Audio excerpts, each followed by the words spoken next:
Salut les amis. Alors, aujourd'hui on va aborder un sujet que je vois souvent revenir sur les réseaux sociaux, c'est-à-dire que beaucoup de monde dans les groupes demande, voilà, j'ai 800 €, j'aimerais bien faire une config gamer, est-ce que c'est possible, qu'est-ce que je dois mettre devant, qu'est-ce que vous me conseillez? Et souvent ces gens-là se prennent des vents monumentaux, ils se font même envoyer boulet de façon un peu agressive parfois, et aujourd'hui on va rétablir un petit peu la vérité. Déjà on va parler des PC tout faits, puisque souvent c'est le sujet abordé. Avant de commencer, si c'est pas encore fait, n'hésite pas à aller t'abonner, ça se passe sous la vidéo, tu actives également les notifications, toutes les notifications pour être averti des lives et des nouvelles sorties.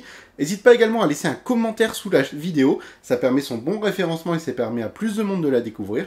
Et je compte également sur ton like si jamais t'apprécies le contenu. Alors pour commencer, comme vous voyez, je vous présente un PC de chez Electrodépôt. C'est un PC à 699 €, c'est de la marque HP. Beaucoup de monde va se tourner vers cette solution quand ils auront des petits budgets, alors que c'est pas forcément une bonne idée. Qu'est-ce qu'on a dedans? Un Ryzen 5, 8 Go de RAM, une GTX 1650, 512 de SSD, petite config correcte, une alimentation 310 watts or, bon, pourquoi pas. Déjà, ça c'est un PC que moi je vous déconseille, c'est mal ventilé, on ne connaît pas la qualité des composants qui sont dedans, c'est des produits qui reviennent très souvent en panne parce que c'est des qualités très entrée de gamme de composants et c'est pas terrible. Mais est-ce qu'on peut faire l'équivalent en prix en assemblage? Le défi que je me suis mis du coup, c'est voilà, ce PC là coûte 700 €, est-ce que en assemblage, puisque les gens semblent dire que non, c'est impossible, on peut se faire un PC gamer quand même pour le même prix? Et bien la réponse est oui.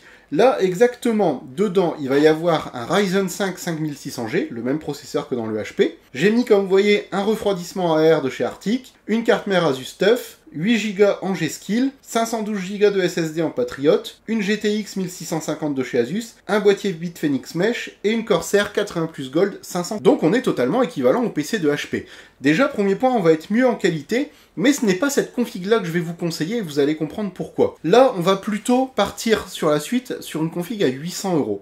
Et très honnêtement, je vous déconseille fortement de prendre la configuration à 700 € que je vous propose là. Pour une raison très simple, c'est que oui, on a du Ryzen, on a du Asus, on a des choses très correctes, mais vous allez vous faire complètement griller. Tout simplement parce que déjà, la barrette NVMe Patriot pour du jeu relativement intensif, plusieurs heures par jour ou par semaine, bon, elle risque de vite vous lâcher entre les mains, c'est des performances assez moyennes et beaucoup de chauffe. Deuxième point, 512 Go, c'est la même chose que dans le HP, vous n'aurez jamais assez de mémoire. Quand on voit déjà la taille que prend un Call of Duty, bon, vous rajoutez vos fichiers perso, vous rajoutez le Windows, vous rajoutez ci, vous rajoutez ça. Les 512 Go, vous allez de toute façon devoir réinvestir dans de la mémoire très rapidement. Deuxième point qui m'embête, les 8 Go de mémoire. Aujourd'hui, dans la plupart des jeux, si vous avez en dessous de 16 Go, c'est pas la peine. Il y a beaucoup de jeux qui sont mal optimisés, qui sont pas forcément bien faits, qui sont un peu gourmands du coup, et en dessous de 16 Go, vous allez devoir tout simplement baisser vos graphismes. Déjà avec une configuration comme ça, à 700 €, vous jouerez pas en élevé à tous les jeux sur du 1080p, attention, hein. On sera plus sur du bas, médium, pour avoir un nombre de FPS quand même relativement intéressant, et la majorité des jeux AAA, ça va galérer, on va pas se mentir. Par contre, comme je disais, là où ça va devenir intéressant entre guillemets, même si je ne suis pas fan de ces configurations là, comme vous le voyez, pour 800 €. Donc vous économisez juste une centaine d'euros en plus. Sachant que je ne compte pas le Windows dedans, puisque Windows je vous l'ai déjà prouvé, vous pouvez avoir des clés à moins de 10 €, ça se trouve toujours, on ne le compte pas. Là exactement on est à 801,71 €, et vous allez voir qu'on peut même encore faire baisser la facture. Et là la configuration devient intéressante. On garde le même largement suffisant pour faire du jeu vidéo.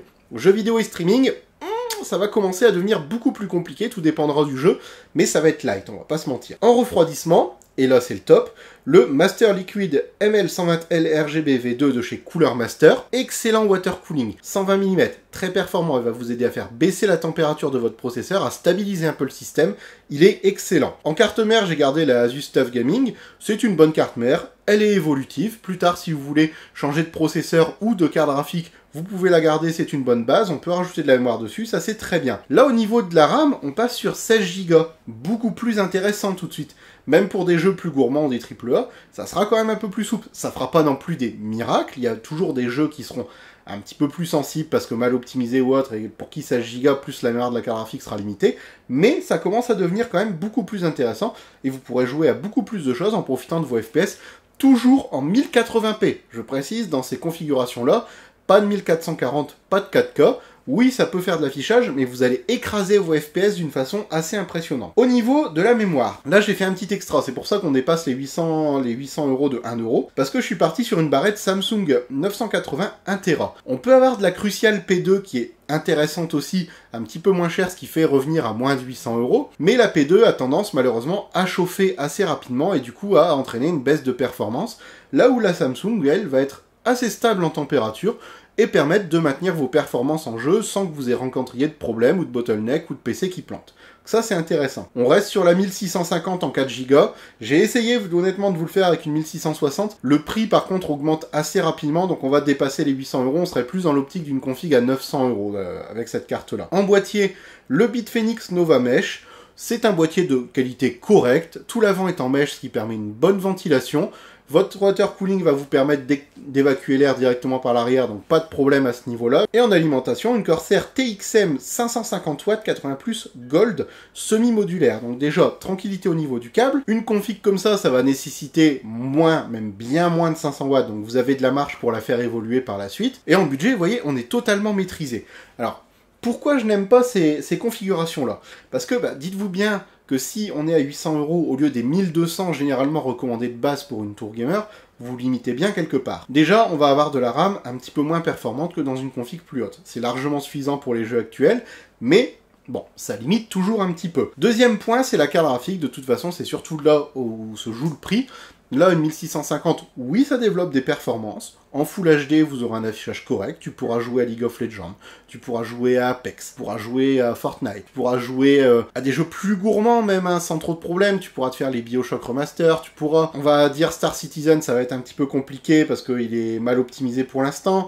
Si on part sur des jeux plus exigeants, comme par exemple un Cyberpunk, tu le feras pas tourner en élevé. Je vais être honnête avec toi, pour profiter à fond des graphismes de ce jeu, par exemple, tu seras plus dans une config à 1003-1004. Dans une config à 800 €, tu pourras l'installer, mais tu le feras pas tourner avec les graphismes au maximum, et du coup, tu profiteras pas de l'expérience pour laquelle le jeu a été développé. C'est pour ça que les configs à 800 €, je n'en suis pas fan. J'ai parfaitement conscience que pour beaucoup d'entre vous, ça représente déjà un budget et que ça vous fait casser la tirelire, mais dites-vous bien que parfois, au lieu de vouloir vous lancer rapidement, faut mieux économiser 3, 4, 5, 6 mois, faire un petit boulot d'été supplémentaire ou autre, arriver dans un budget confortable. Ce que j'appelle confortable, ça va être plus autour des 1200, 1300 € pour avoir une configuration qui déjà de 1 aura une durée de vie plus importante, puisque les jeux continuent d'évoluer, ils attendent pas que vous ayez votre config pour s'arrêter. Donc forcément, tu achètes ton PC aujourd'hui, il va faire tourner les jeux, mais demain, ça va être beaucoup plus compliqué. Là où une config un peu plus chère, elle, sera plus souple à ce niveau-là. Deuxièmement, les capacités d'évolution d'un PC à 800 € vont être très limitées. Forcément, on n'est pas sur une grosse carte mère, donc le système nerveux du PC va être un peu moins évolutif, et tu vas devoir investir dans plus ou moins tout pour le faire avancer. Donc ça va être ça le souci. Là où une config à 1200, 1300, tu vas avoir une base beaucoup plus solide, et tu vas avoir besoin de remplacer moins de composants pour donner un coup de boost à ton PC quand tu sentiras qu'il faiblira. Donc après, vous voyez, on l'a prouvé, 800 €, c'est possible. Je vous mets d'ailleurs tous les liens en description, c'est principalement des liens Amazon, parce que tout simplement c'est là que c'était le moins cher. Si vous êtes Prime, c'est livré rapidement, il y a des bonnes garanties, et en plus c'est via les sites marchands, donc c'est totalement fiable au niveau de ce que je vous ai mis. Ayez bien conscience que la config à 800 € que vous allez acheter, ça c'est les composants que je vous recommande. Pourquoi ? Parce que je sais qu'ils fonctionnent, je sais qu'ils sont fiables, il n'y aura pas de souci sur ça, vous ne serez pas déçus en qualité produit. Mais votre PC, forcément, aura pas une durée de vie exceptionnelle, ça c'est quelque chose à retenir de très important. Moi j'espère que la vidéo, elle vous a plu, des vidéos comme ça, je vais en faire un peu plus souvent.